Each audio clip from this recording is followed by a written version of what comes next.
Rick, may I ask you, how does what Paul just said, how is it reflected in the Uranus-Pluto manifestation at this time? You know,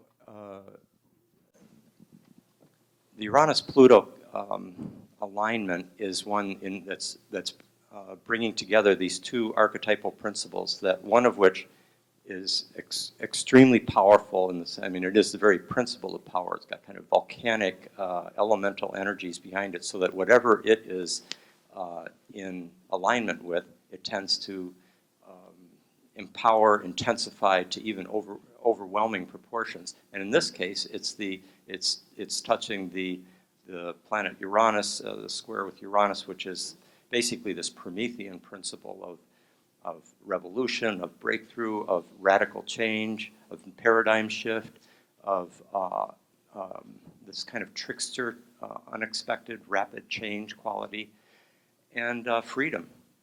And you put those two together, and as happened in the 60s when they were last in alignment in conjunction, or during the French Revolutionary period, you get this massive, roughly 12-year period, 12, 15-year period of tremendous empowerment of forces for radical change, not infrequently connected to violence, as not only did we see it in the French Revolution, but in the 60s, well, Cultural Revolution in China, very strongly that, but even in the 60s, the anti-war demonstrations would spill over with the heat, the intensity of that plutonic force.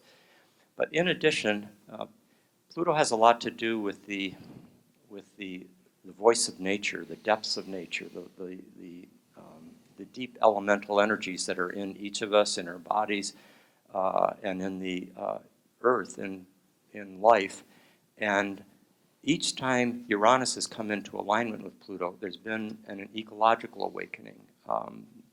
Henry David Thoreau, for example, or certainly with the 60s and the beginning of the environmental movement there.